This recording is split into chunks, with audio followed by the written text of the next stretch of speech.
그 이야기 들었어? 히모냐 공원에서 끔찍한 일이 벌어진다는 소문. 아니, 무슨 일? 한밤중에 남자애랑 단둘이 그 공원에 가면 나온대. 나와? 뭐가 나오는데? 레인맨. 레인맨? 그래. 맑은 날에도 후드가 달린 새까만 레인코트를 입고 마스크를 쓴 남자가. 그게 왜? 위험한 거야? 그럼 완전 위험하지. 그 남자가 코트 앞자락을 열면 알몸이 보이는 거? 아니, 그 정도가 아니야. 진짜 위험한 거라니까. 만약에 레인맨이랑 마주치면 그냥 끝이야. 남자는 때려눕히고 여자만 잡아간대. 더 끔찍한 건 여자의 발을 자른다는 거야. 양쪽 발목을 모두 다. 말도 안 돼, 거짓말. 정말이라니까? 맥으로 고등학교에 다니는 애도 한 명 당했대. 그런데 레인맨이 미리애를 뿌린 애들은 절대 안 건드린다는 거야. 대박이지? 미리엘? 이번에 나온 향수 몰라? 샤넬이나 켈빈 클라인은 소용없고 미리엘에서만 나오는 로즈만 효과가 있대. 진짜? 진짜라니까.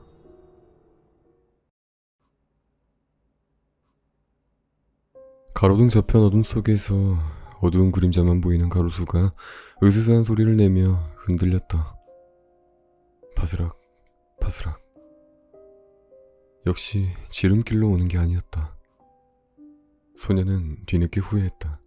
평소에는 다니지 않던 길이다. 길 한쪽은 주택가 뒤편에 있는 높은 담, 다른 쪽은 공원이다. 길가에는 가로수가 늘어서 있다. 소녀보다 키가 조금 더 큰 가로수들이 마치 사람 그림자처럼 보였다. 낮에는 아무렇지도 않은 곳이지만 오가는 사람이 없는 밤의 공원은 왠지 으스스하다. 동네 공원치고는 안에 인공연못까지 있는 큰 공원이다. 가로등이 만들어낸 빛과 그림자 사이에서 무언가 움직이는 듯 했다. 힐끔 곁눈질로 보니 연못가에 누가 서 있는 기분이 들어 소녀는 몸서리를 쳤다. 걸음이 점점 빨라져서 당장이라도 뛸 것만 같았다. 하지만 겁을 먹고 달려가는 것처럼 보이고 싶지는 않았다. 물론 볼 사람도 없겠지만. 어슴푸레한 빛과 정체를 알 수 없는 어둠이 엇갈리는 공원 쪽은 될 수 있으면 보지 않으려 애쓰며 소녀는 집에 가서 볼 텔레비전 프로그램 생각에 집중하려고 했다. 그래, 서두르지 않으면 J-POP TV가 시작할 거야. 러시안 블루가 출연하는데 놓치면 안 돼. 물론 비디오 녹화는 예약해두었지만 무조건 본방을 봐야지. 레노에게 미안하잖아. 두려움을 떨치려고 콧노래를 불러보았다. 제일 좋아하는 러시안 블루가 발표한 신곡이다.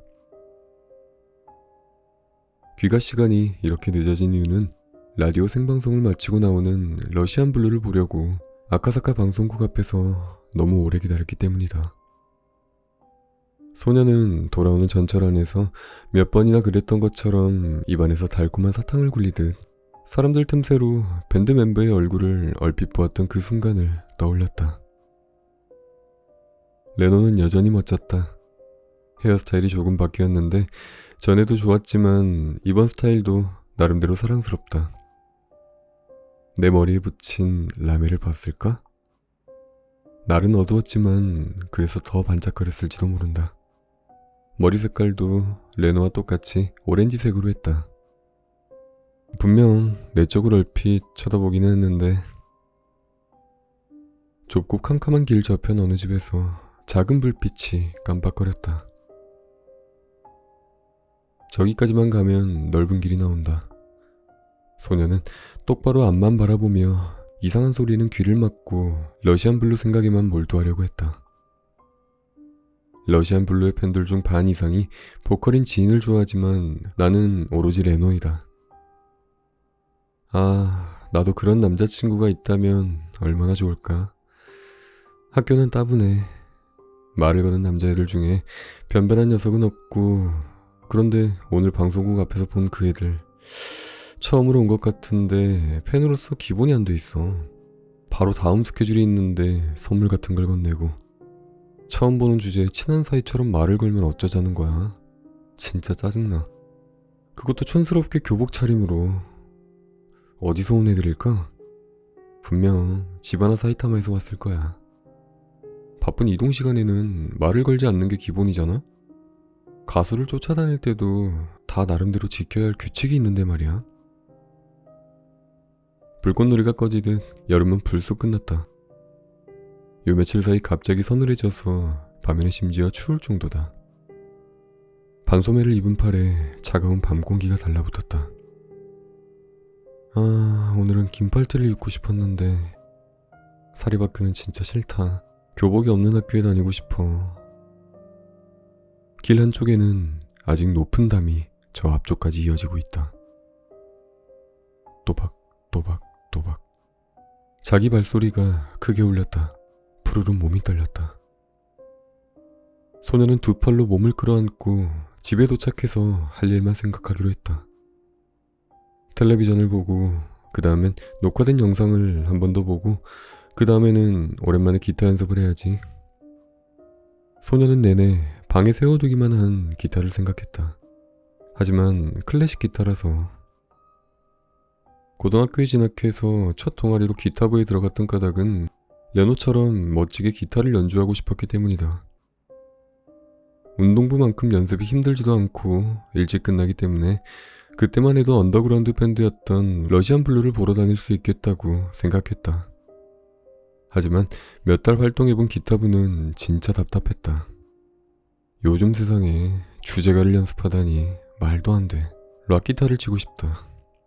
기타는 이제 곧 내 손에 들어온다. 아르바이트를 해서 모은 돈으로 비싼 레스폴 기타를 살 작정이다. 기타를 가르쳐줄 사람이 어디 없을까? 레노처럼 키 크고 손가락도 길고 헤어스타일이나 패션 센스도 좋은 바스락. 바로 옆 가로수에서 소리가 났다. 소녀는 저도 모르게 몸을 움츠렸다. 눈앞에 어른거리던 레노의 얼굴이 순식간에 사라지고 인적 없는 공원의 외딴 길이 눈에 들어왔다. 어서 집으로 가자. 다시 콧노래를 흥얼거리기 시작했다. 몸이 떨릴 만큼 춥지는 않았는데 콧노래 소리가 떨리고 있었다. 그래, 저녁 메뉴를 생각하자. 오늘은 뭘까? 아빠가 월급을 받은 지 며칠 안 됐으니까 고기일지도 몰라. 비프 스튜면 좋겠는데. 소녀는 따스한 김이 모락모락 오르는 스튜 접시를 머릿속에 떠올리려 했지만 뜻대로 되지 않았다. 바스락. 다시 뒤에서 가로수가 흔들리는 소리가 났다. 소녀는 그제야 이상하다는 생각이 들었다. 오늘 밤은 바람 한 점 불지 않는데.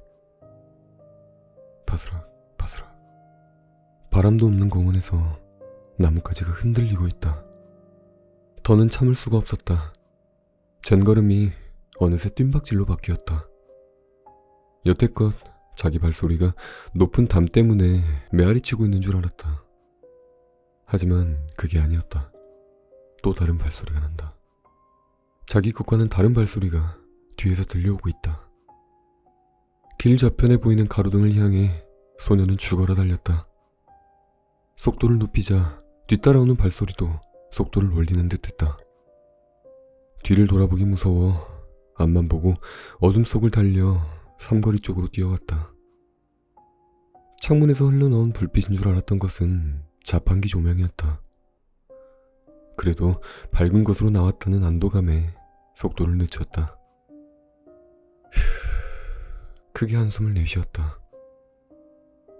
이제 괜찮아. 여긴 가로등 덕분에 훨씬 더 밝다. 50m 앞쯤에는 편의점 불빛도 보였다. 그나저나 좀 전에 들린 그 발소리는 대체 뭐였을까? 잘못 들은 걸까? 소녀는 그제야 뒤를 돌아보았다. 그 순간 소녀의 눈앞에 누군가가 서 있었다. 갑자기 머리에 뭔가가 씌워졌고 비명을 질렀다. 하지만 그 소리는 자기 귀에도 들리지 않았다. 누군가 입을 틀어 막았기 때문이다. 고무장갑 냄새가 코를 찔렀다. 그리고 눈앞이 캄캄해졌다.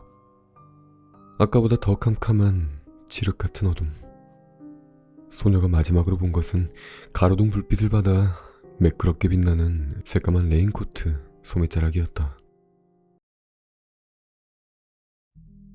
린시노모리 공원은 메구로구와 시나가와구에 펼쳐진 녹지대로 도심에서는 보기 드문 자연림을 간직하고 있었다. 고글에는 차량 통행을 막는 철책 앞에 스쿠터를 세우고 숲 안으로 달려들어갔다. 아직은 이른 아침 썩은 낙엽 냄새가 풍기는 산책로에는 희미한 햇살이 나뭇가지 사이로 스며들어와 얼룩덜룩한 무늬를 그리고 있었다. 공원 한복판에 있는 연못을 빙 돌아 작은 언덕으로 이어지는 비탈길을 올랐다. 거긴 이미 폴리스 라인이 둘러쳐져 있고 조깅을 하거나 개를 데리고 산책하러 나왔던 구경꾼들 앞에 제복경관 2명이 부동자세로 서 있었다. 규칙에 따라 제복경관의 경내에 눈짓으로만 인사를 건넸다. 나무 사이에 푸른색 비닐 시트가 펼쳐지고 감식 담당자가 체증 작업을 시작했다. 산책길에서 10m쯤 숲으로 들어온 곳이다. 고글에는 어두운 남색 작업복을 입은 이들에게 물었다. 들어가도 되나? 현장 초동 수사는 감식 작업이 최우선이다. 그들이 허락하지 않으면 경찰서장이라도 마음대로 행동할 수가 없다. 감식 담당자 한 명이 노골적으로 짜증스러운 표정을 지으며 비닐 시트를 깔아 만든 임시 통로 쪽을 손가락으로 가리켰다. 쓸데없는 발자국이 남지 않게 그쪽으로 들어가라는 뜻이다. 감식 담당자들은 모두 구두를 벗고 비닐 양말을 신고 있었다. 푸른 비닐 시트 너머로 네모난 옷장에 어두운 남색 양복을 입혀놓은 듯한 덩치 큰 사내가 넓은 등을 웅크린 채로 서 있었다. 고구려와 같은 형사과 강력계에 근무하는 스스에였다. 오, 제법 빠른데. 고구려가 스스의 어깨를 두드렸다. 잠이 덜 깬 듯한 당직 형사를 제외하면 형사과에서는 스스에가 제일 먼저 도착한 모양이다. 아마 녀석은 늘 그랬듯 메그로 경찰서 위층에 있는 독신자 숙소에서 혼자 죽도나 휘두르고 있었을 것이다. 지금 여기 우리 관할이 확실해? 고구리가 묻자 스스에가 길쭉한 턱을 이쪽으로 돌렸다. 원래는 건강한 우량아가 그대로 어른이 된 듯한 혈색 좋은 얼굴인데 오늘은 핏기가 없이 창백하다. 계급은 고구려와 같은 순사부장이지만 나이는 10살 이상 연하인 스스에는 형사가 된 지 얼마 되지 않았다. 작년까지는 하치오지 경찰서 지역과에서 파출소 근무를 했다. 그러니 시체를 다루는 현장에 나온 것은 오늘이 처음이나 마찬가지였다. 네, 저기 있는 나무에서부터 우리 관할이에요. 손수건으로 이마에 땀을 닦으며 스스에가 왼손을 부채처럼 흔들었다. 조금 전까지만 해도 에바라 경찰서에서 나와 있었는데 벌써 가버렸네요. 시나가와구와 경계를 이루는 지점은 바로 앞이었다. 운이 좋은 건지 나쁜 건지는 몰라도 만약 몇십 미터만 벗어났더라면 에바라 경찰서 관할구역이라 이쪽에서는 관여할 수가 없다. 린시노모리 공원에서 변사체 발견. 고구려가 당직 형사에게 연락을 받은 시각은 오전 6시가 조금 지났을 무렵. 막 나스미의 도시락을 준비하던 참이었다. 달걀 프라이를 하려고 그릇에 달걀을 껴넣는 순간 휴대폰이 울렸다. 빈 도시락에 미안해라고 적은 메모와 500엔짜리 동전을 넣고 스쿠터에 올라탄 것이 50분 전. 메구로 경찰서를 지날 때 평소 같으면 앞에 주차되어 있을 차량이 한 대도 보이지 않는다는 사실을 확인했을 때부터 행려병자의 변사체는 아닐 거라고 직감했다. 오늘은 월요일. 주초부터 마주하고 싶은 사건은 아니었다. 양복 안주머니에서 장갑을 꺼냈다. 2학년 4반 고구려 나스미. 장갑 손목 부분 안쪽에 유성펜으로 쓴 글씨가 보였다. 나스미가 중학교 2학년 때 운동회 치어리더를 했을 때 썼던 흰색 장갑인데 고구려가 쓰고 있다. 행운의 부적 같은 장갑이다. 이 장갑을 쓰기 시작한 뒤로 몇 번의 변사체를 다루긴 했지만 여태 살인사건은 한 번도 없었다. 가로 사이에 커튼처럼 쳐놓은 시트에 손을 대며 스스에를 향해 함께 들어가자는 말 대신 턱짓을 했다. 저 장갑을 깜빡 두고 나와서요. 그럼 손을 주머니에 넣고 빼지 마. 나름대로 시체에는 익숙한 편이라고 생각했다. 하지만 시트를 들친 순간 고글에는 저도 모르게 고개를 돌리고 말았다. 끔찍하네. 나스미 장갑이 가지고 있던 행운의 힘이 깨져버렸다는 사실을 바로 깨달았다. 범죄에 희생당한 것이 분명한 사체. 사고나 자살이 아니라는 걸 한눈에 알 수 있는 처참한 죽음이었다. 시트를 둘러친 지름 3-4m쯤 되는 공간 한가운데에 낙엽 더미가 있었다. 부엽토를 만들기 위해 수북하게 쌓아 올린 모양이다. 나무 울타리가 엉성하게 쳐져 있었고 시체는 그 낙엽에 몸이 반쯤 덮인 채로 하늘을 보고 누워 있었다. 아직은 어려 보이는 여자, 알몸이었다. 마치 옷을 벗겨놓은 인형 같았다. 손과 발이 어색한 자세로 뒤틀려 있었다. 마치 난해한 현대무용을 추는 듯한 자세. 온몸에서는 이미 건어물이 썩은 듯한 시체 냄새가 나기 시작했고 스스에가 뒤에서 헛구역질을 했다. 야, 토하려면 폴리스 라인 밖으로 나가. 감식 반원의 화난 목소리가 들린 뒤 몇 초 뒤에 토하는 소리가 들려왔다. 피해 여성은 다카하라 미유키, 17세. 현 주소와 본적 모두 도쿄도 세타가요구. 시부야구에 있는 사립고등학교에 재학 중인 2학년 학생. 금요일 밤부터 집에 들어오지 않아 가족이 일요일에 경찰에 수색 요청을 했다. 역시 나스미와 한 학년밖에 차이가 나지 않는 고등학생이었다. 피해자는 금요일 오전 8시 20분에 등교. 이것은 확인된 사항. 같은 날 오후 3시가 조금 지나 하교했으니 그 뒤로는 행방이 묘연. 세타가야에 있는 집과 시부야에 있는 학교, 그리고 린시노모리 공원. 묘한 거리다. 시체가 발견된 현장은 집이나 학교에서 모두 직선거리로 3km쯤. 가깝다면 가까운 거리지만 부근이라고 하기에는 어렵다. 다카하라 미유키의 어머니의 말에 따르면 금요일 아침에 등교를 하고 그 뒤로 연락이 없었고 일요일 밤에 걱정이 되어 수색을 요청했다고 한다. 집에 들어오지 않은 그날 바로 경찰에 신고하지 않은 까닭은 피해자가 가끔 집에 알리지 않고 외박할 때가 있었기 때문이라고 한다. 이런 내용은 모두 실종인 신고를 접수한 세타가야구의 기타자와 경찰서 담당자로부터 얻은 정보로 피해자의 어머니로부터는 아직 자세한 이야기를 들을 수 없는 상태라고 한다. 뭐 당연한 일이다. 딸의 시체를, 그렇게 끔찍한 모습의 시체를 확인했으니. 다카하라 미유키는 하나뿐인 자식이었다. 너 그 이야기 들었어? 히모냐 공원에서 끔찍한 일이 벌어진다는 소문. 아니, 무슨 일? 한밤중에 남자애랑 단둘이 그 공원에 가면 나온대. 나와? 뭐가 나오는데? 레인맨. 레인맨? 그래. 맑은 날에도 후드가 달린 새까만 레인코트를 입고 마스크를 쓴 남자가. 그게 왜? 위험한 거야? 그럼 완전 위험하지. 그 남자가 코트 앞자락을 열면 알몸이 보이는 거? 아니, 그 정도가 아니야. 진짜 위험한 거라니까. 만약에 레인맨이랑 마주치면 그냥 끝이야. 남자는 때려눕히고 여자만 잡아간대. 더 끔찍한 건 여자의 발을 자른다는 거야. 양쪽 발목을 모두 다.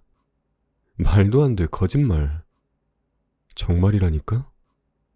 맥으로 고등학교에 다니는 애도 한 명 당했대.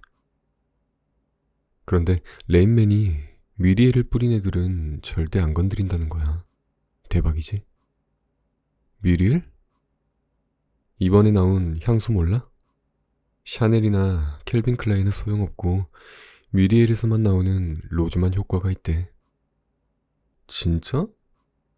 진짜라니까.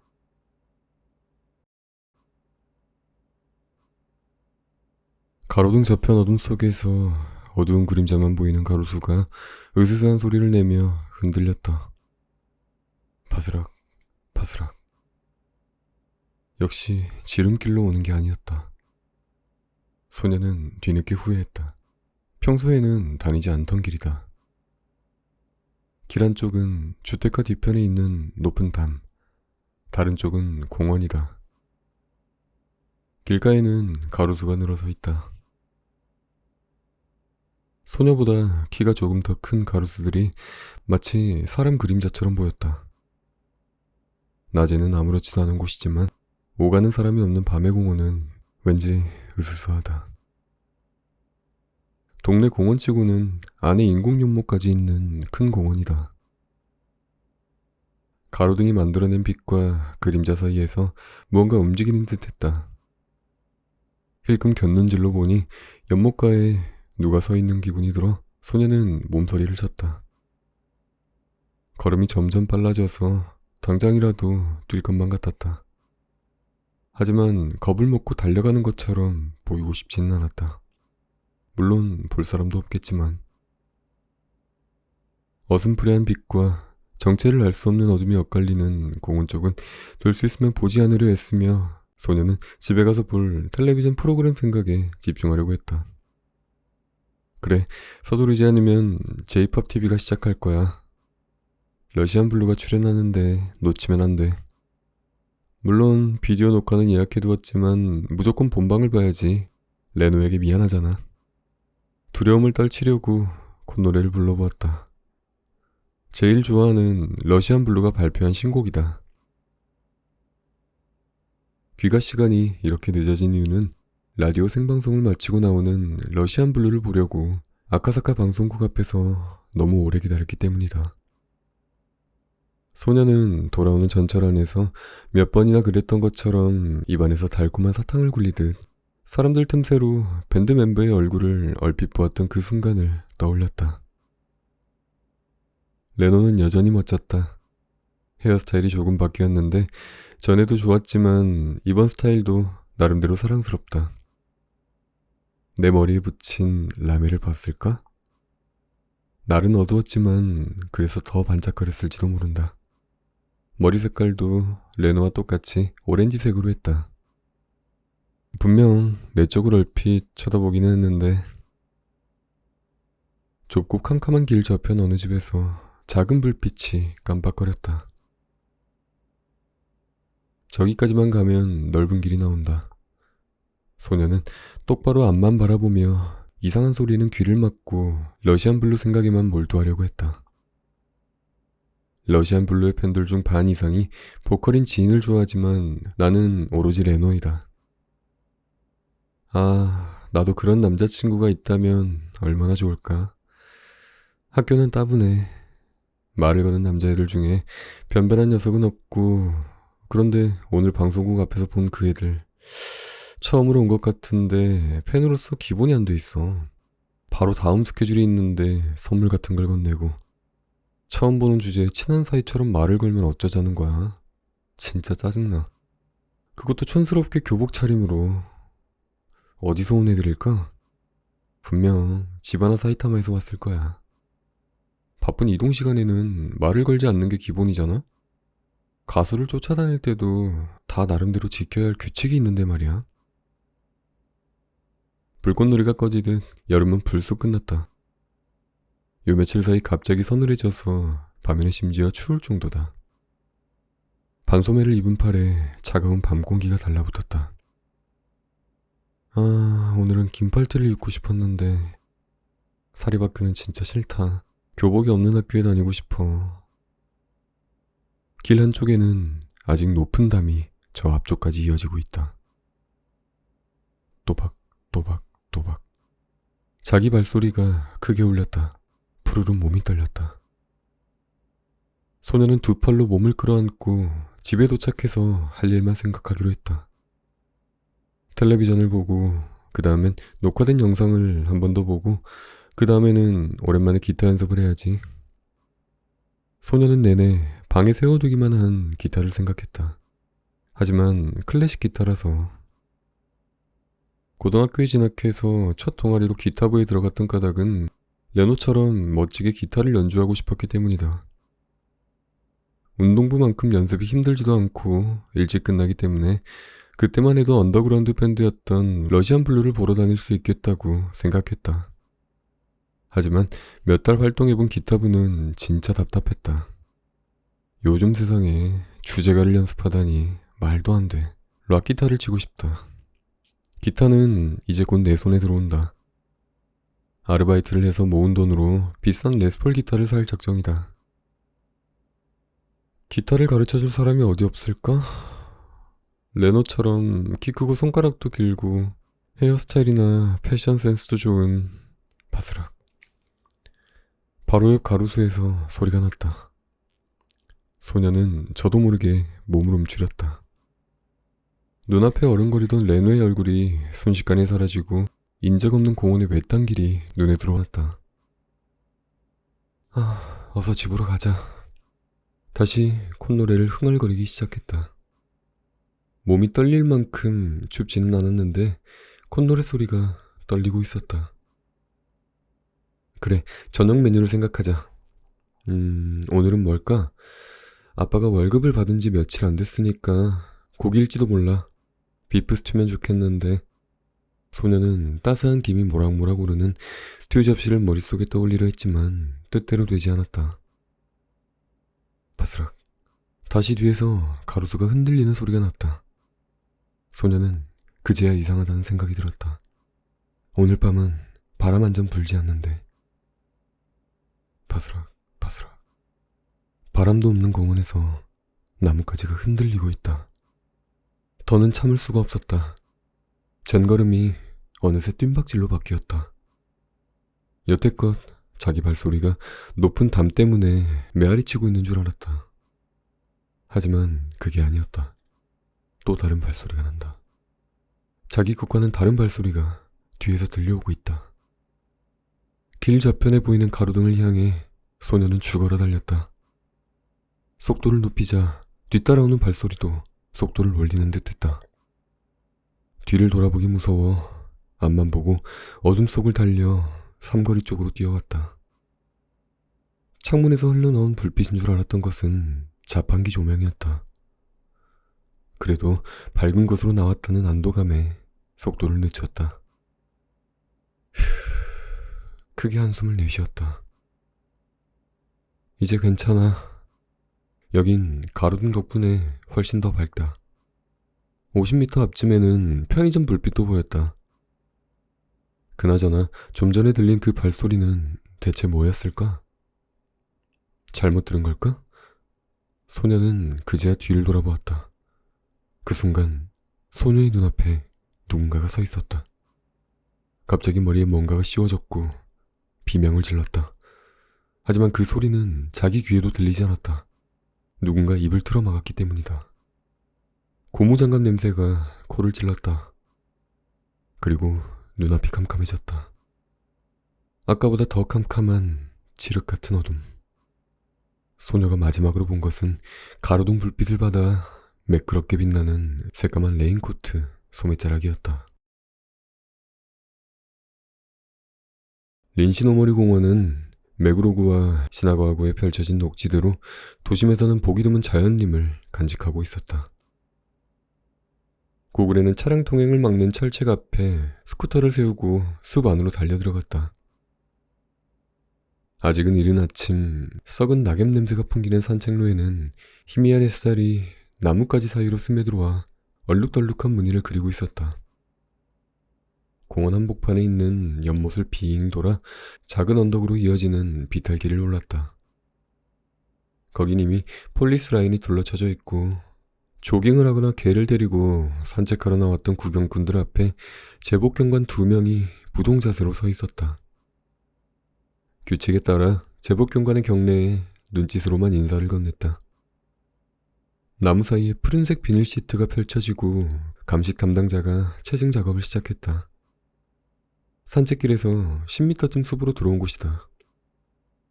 고구려는 어두운 남색 작업복을 입은 이들에게 물었다. 들어가도 되나? 현장 초동수사는 감식 작업이 최우선이다. 그들이 허락하지 않으면 경찰서장이라도 마음대로 행동할 수가 없다. 감식 담당자 한 명이 노골적으로 짜증스러운 표정을 지으며 비닐 시트를 깔아 만든 임시 통로 쪽을 손가락으로 가리켰다. 쓸데없는 발자국이 남지 않게 그쪽으로 들어가라는 뜻이다. 감식 담당자들은 모두 구두를 벗고 비닐 양말을 신고 있었다. 푸른 비닐 시트 너머로 네모난 옷장에 어두운 남색 양복을 입혀놓은 듯한 덩치 큰 사내가 넓은 등을 웅크린 채로 서 있었다. 고구려와 같은 형사과 강력계에 근무하는 스스에였다. 오우, 제법 빠른데. 고구려가 스스의 어깨를 두드렸다. 잠이 덜 깬 듯한 당직 형사를 제외하면 형사과에서는 스스가 제일 먼저 도착한 모양이다.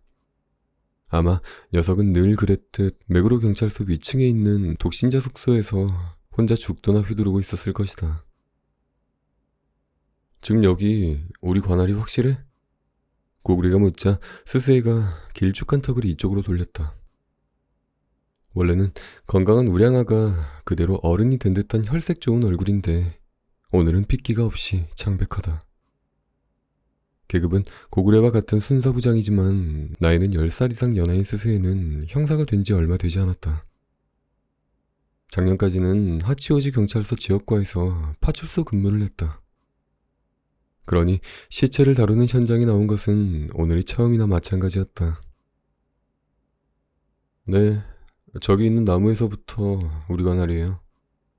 손수건으로 이마에 땀을 닦으며 스스에가 왼손을 부채처럼 흔들었다.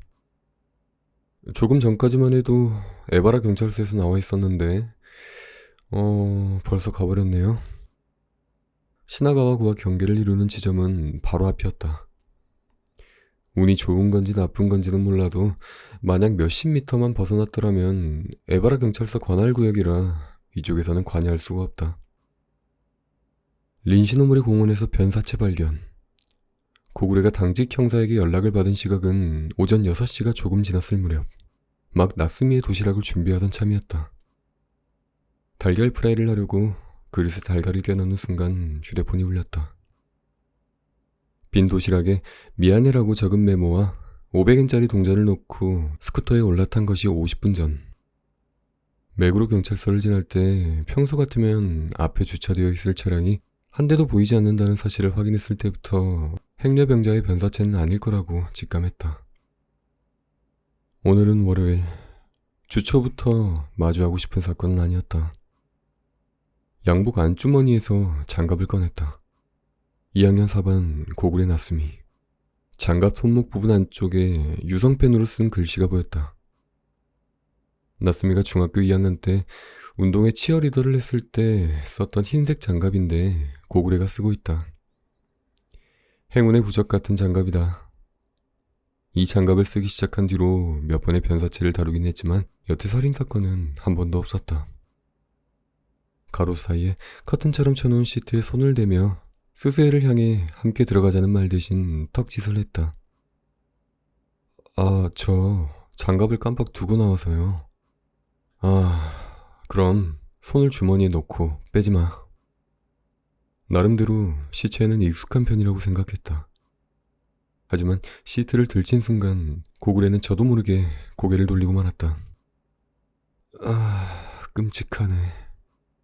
나스미 장갑이 가지고 있던 행운의 힘이 깨져버렸다는 사실을 바로 깨달았다. 범죄에 희생당한 것이 분명한 사체. 사고나 자살이 아니라는 걸 한눈에 알 수 있는 처참한 주검이었다. 시트를 둘러친 지름 3-4m쯤 되는 공간 한가운데에 낙엽더미가 있었다. 부엽토를 만들기 위해 수북하게 쌓아 올린 모양이다. 나무 울타리가 엉성하게 쳐져 있었고 시체는 그 낙엽에 몸이 반쯤 덮인 채로 하늘을 보고 누워 있었다. 아직은 어려 보이는 여자. 알몸이었다. 마치 옷을 벗겨놓은 인형 같았다. 손과 발이 어색한 자세로 뒤틀려 있었다. 마치 난해한 현대무용을 추는 듯한 자세. 온몸에서는 이미 건어물이 썩은 듯한 시체 냄새가 나기 시작했고 스스에가 뒤에서 헛구역질을 했다. 야, 토하려면 폴리스라인 밖으로 나가. 감식 반원의 화난 목소리가 들린 뒤 몇 초 뒤에 토하는 소리가 들려왔다. 피해 여성은 다카하라 미유키, 17세. 현 주소와 본적 모두 도쿄도 세타가요구. 시부야구에 있는 사립고등학교에 재학 중인 2학년 학생. 금요일 밤부터 집에 들어오지 않아 가족이 일요일에 경찰에 수색 요청을 했다. 역시 나스미와 한 학년밖에 차이가 나지 않는 고등학생이었다. 피해자는 금요일 오전 8시 20분에 등교. 이것은 확인된 사항.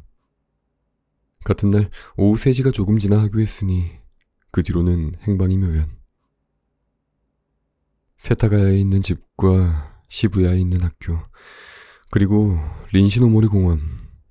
묘한 거리다. 시체가 발견된 현장은 집이나 학교에서 모두 직선거리로 3km쯤. 가깝다면 가까운 거리지만 부근이라고 하기에는 어렵다. 다카하라 미유키의 어머니의 말에 따르면 금요일 아침에 등교를 하고 그 뒤로 연락이 없었고 일요일 밤에 걱정이 되어 수색을 요청했다고 한다. 집에 들어오지 않은 그날 바로 경찰에 신고하지 않은 까닭은 피해자가 가끔 집에 알리지 않고 외박할 때가 있었기 때문이라고 한다. 이런 내용은 모두 실종인 신고를 접수한 세타가야구의 기타자와 경찰서 담당자로부터 얻은 정보로 피해자의 어머니로부터는 아직 자세한 이야기를 들을 수 없는 상태라고 한다. 뭐 당연한 일이다. 딸의 시체를, 그렇게 끔찍한 모습의 시체를 확인했으니. 다카하라 미유키는 하나뿐인 자식이었다.